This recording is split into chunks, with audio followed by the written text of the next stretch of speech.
Deməli, Qaraqan Cibutu qaralar əvəzində necə oynanır? Deməli, burada Y4 gedişindən sonra qaralar oynayır C6 və bu olur Qaraqan müdafiəsi.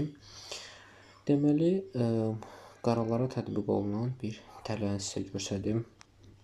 Burada deməli, ağlar oynayır at F3, qaralar oynayır D5, at C3, DY, at vurur Y4.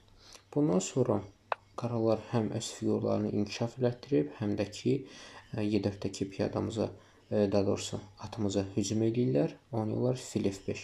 Biz də burada əlbəttə ki figurumuzu qaçırırıq, oynayırıq at J3, ondan sonra və hücum edirik F5-dəki filə.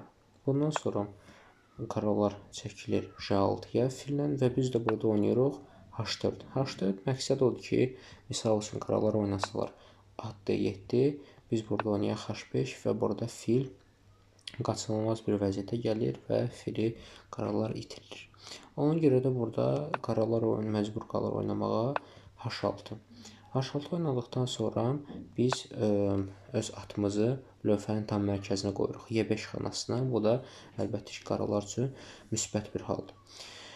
Burada deməli yenə də əgər misal üçün qaralar belə bir gediş eləsə, biz buradakı fili vururuq, J6-dakı fili vururuq və qaralar da məcbur olur piyada ilə götürsün. Və burada da görürük ki, J7 və J6 piyadaları bir-birinin qabağında durduğuna görə, yəni bu da yaxşı bir hal deyil qaralar üçün. Ona görə də biz onların filini, J6-dakı filini götürməyək deyə H7-yə qaçırlar. Deməli, H7-yə qaçırlar filini. Və biz də burada hücumumuzu davam elətdiririk. Oynayırıq vəzir H5.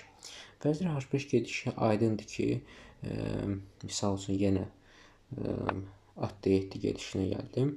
Burada qaralar rahatlıqla mat qoya bilirlər F7 xanasında. Deməli, bu matın qabağını almaq üçün qaralar oynayırlar J6. J6 oynadıqda biz burada çox gözəl bir gediş edirik. Biz burada oynayırıq fil C4. Fil C4 gedişindən sonra görürük ki, əgər qaralar H5-dəki vəziri götürsə, biz F7-dən belə gözəl atla və fillə belə gözəl bir mat qoyuruq. Amma əgər rəqib görsə ki, hə yox, biz burada mat qoyuruq, vəzir burada götürmək olmaz, oynayırlar deməli Y6. Biz də burada vəzirlə təzədən qaydırıq Y2 xanasına. Burada da qaralar öz figurlarını inkişaf elətdirməyə məcbur qalırlar.